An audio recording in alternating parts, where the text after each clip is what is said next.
Shingebiss fools the north wind. Long, long ago, in a time when only a few people lived upon the earth, there dwelt in the north a tribe of fishermen. Now the best fish were to be found in the summer season, far up in the frozen places where no one could live in the winter at all. For the king of this land of ice was a fierce old man called Kabibona'kan by the Indians, meaning in our language, the north wind. Though the land of ice stretched across the top of the world for thousands and thousands of miles, Kabibona'kan was not satisfied. If he could have had his way, there would have been no grass or green trees anywhere. All the world would have been white from one year's end to another, all the rivers frozen tight, and all the country covered with snow and ice. Luckily there was a limit to his power. Strong and fierce as he was no match at all for Shawondasee, the south wind, whose home was in the pleasant land of the sunflower. Where Shawondasee dwelt it was always summer. When he breathed upon the land, violets appeared in the woods. The wild rose bloomed on the yellow prairie, and the cooing dove called musically to its mate. It was he who caused the melons to grow, and the purple grapes. It was he whose warm breath ripened the corn in the fields, clothed the forests in green, and made all the earth glad and beautiful. Then, as the summer days grew shorter in the north, Shawondasee would climb to the top of a hill, fill his great pipe, and sit there, dreaming and smoking. Hour after hour he sat and smoked, and the smoke, rising in the form of a vapor, filled the air with a soft haze until the hills and lakes seemed like the hills and lakes of dreamland. Not a breath of wind, not a cloud in the sky, a great peace and stillness over all. Nowhere else in the world was there anything so wonderful. It was Indian summer. Now it was that the fishermen who set their nets in the north worked hard and fast, knowing the time was at hand when the south wind would fall asleep, and fierce old Kabibona'kan would swoop down upon them and drive them away. Sure enough, one morning a thin film of ice covered the water where they set their nets. A heavy frost sparkled in the sun on the bark roof of their huts. That was sufficient warning. The ice grew thicker. The snow fell in big feathery flakes. Coyote, the prairie wolf, trotted by in his shaggy white winter coat. Already they could hear the muttering and moaning in the distance. "Kabibona'kan is coming," cried the fisherman. "Kabibona'kan will soon be here. It's time for us to go." But Shingebiss the diver only laughed. Shingebiss was always laughing. He laughed when he caught a big fish, and he laughed when he caught none at all. Nothing could dampen his spirits. "The fishing is still good," he said to his comrades. "I can cut a hole in the ice and fish with a line instead of a net. What do I care for old Kabibona'kan?" They looked at him in amazement. It was true that Shingebiss had certain magic powers, and could change himself into a duck. They had seen him do it, and that is why he came to be called the diver. But how would this enable him to brave the anger of the terrible north wind? "You had better come with us," they said. "Kabibona'kan is much stronger than you. The biggest trees of the forest bend before his wrath. The swiftest river that runs freezes at his touch. Unless you can turn yourself into a bear or a fish, you have no chance at all." But Shingebiss only laughed the louder. "My fur coat lent me by Brother Beaver, and my mittens borrowed from Cousin Muskrat, will protect me in the daytime," he said. "And inside my wigwam is a pile of big logs. Let Kabibona'kan come in by my fire if he dares." So the fishermen took their leave rather sadly, for the laughing Shingebiss was a favorite with them, and the truth is, they never expected to see him again. When they were gone, Shingebiss set about his work in his own way. First he made sure he had plenty of dry bark and twigs and pine needles to make the fire blaze up when he returned to his wigwam in the evening. The snow by that time was pretty deep, but it froze so hard on top that the sun did not melt it, and he could walk on the surface without sinking in at all. As for fish, he knew well how to catch them through the holes he made in the ice. And at night he would go tramping home, trailing a long string of them behind him, and singing a song he had made up himself.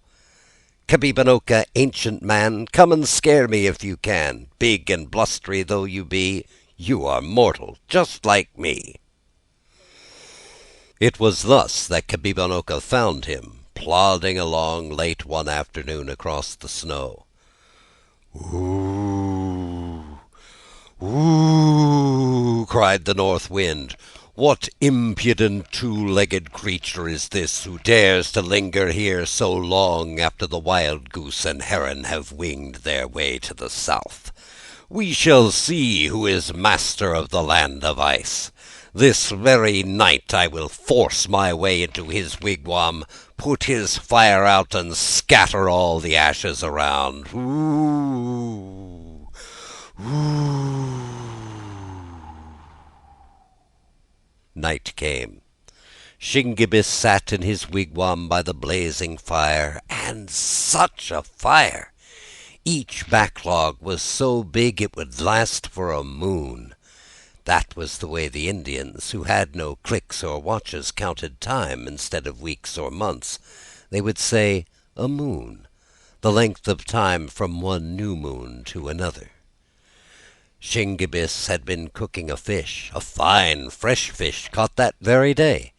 Broiled over the coals, it was a tender and savory dish, and Shingebiss smacked his lips and rubbed his hands with pleasure. He had tramped many miles that day, so it was a pleasant thing to sit here by the roaring fire and toast his shins. How foolish, he thought, his comrades had been to leave a place where fish was so plentiful so early in the winter. "They think that Kabibona'kan is a kind of magician," he was saying to himself, "and that no one can resist him. It's my own opinion that he's just a man, just like myself. It's true I can't stand the cold as he does, but then neither can he stand the heat as I do." This thought amused him so much that he began to laugh and sing, "Kabibona'kan, frosty man, try to freeze me if you can. Though you blow until you tire, I am safe beside my fire." He was in such high good humor that he scarcely noticed a sudden uproar that began without. The snow came thick and fast. As it fell, it was caught up again like so much powder and blown against the wigwam, where it lay in huge drifts. But instead of making it colder inside, it was really like a thick blanket that kept the air out. Kabibona'kan soon discovered his mistake, and it made him furious.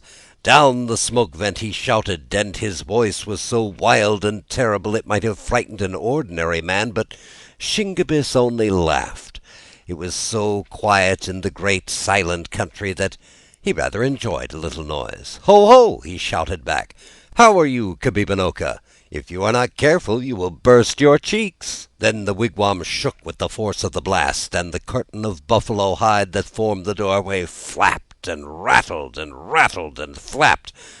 "Come on in, Kabibona'kan," called Shingebiss merrily. "Come on in and warm yourself. It must be bitter cold outside."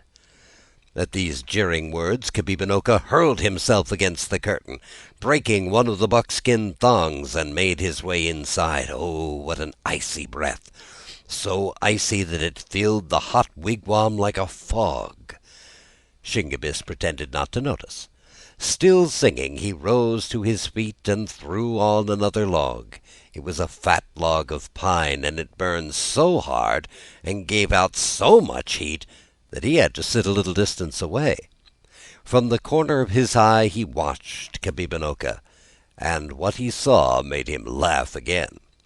The perspiration was pouring from his forehead. The snow and icicles in his flowing hair quickly disappeared. Just as a snowman made by children melts in the warm sun of March, so the fierce old north wind began to thaw. There could be no doubt of it. Kabibona'kan the terrible was melting. His nose and ears became smaller. His body began to shrink. If he remained where he was much longer, the king of the land of ice would be nothing better than a puddle. "Come on up to the fire," said Shingebiss cruelly. "You must be chilled to the bone. Come up closer and warm your hands and feet." But the north wind had fled, even faster than he came, through the doorway. Once outside, the cold air revived him, and all his anger returned. As he had not been able to freeze Shingebiss, he spent his rage on everything in his path. Under his tread the snow took on a crust. The brittle branches of the trees snapped as he blew and snorted. The prowling fox hurried to his hole, and the wandering coyote sought the first shelter at hand. Once more he made his way to the wigwam of Shingebiss and shouted down the flue. "Come out!" he called. "Come out if you dare, and wrestle with me here in the snow. We shall see who's master then." Shingebiss thought it over. "The fire must have weakened him," he said to himself, "and my own body is warm. I believe I can overpower him. Then he will not annoy me any more, and I can stay here as long as I please." Out of the wigwam he rushed, and Kabibona'kan came to meet him. Then a great struggle took place. Over and over the hard snow they rolled, locked in each other's arms. All night long they wrestled, and the foxes crept out of their holes, sitting at a safe distance in a circle, watching the wrestlers. The effort put forth kept the blood warm in the body of Shingebiss. He could feel the north wind growing weaker and weaker. His icy breath was no longer a blast, but only a feeble sigh. At last, as the sun rose in the east, the wrestlers stood apart, panting. Kabibona'kan was conquered. With a despairing wail he turned and sped away. Far, far to the north he sped, even to the land of the white rabbit. And as he went, the laughter of Shingebiss rang out and followed him. Cheerfulness and courage can overcome even the north wind. And so ends Shingebiss Fools the North Wind.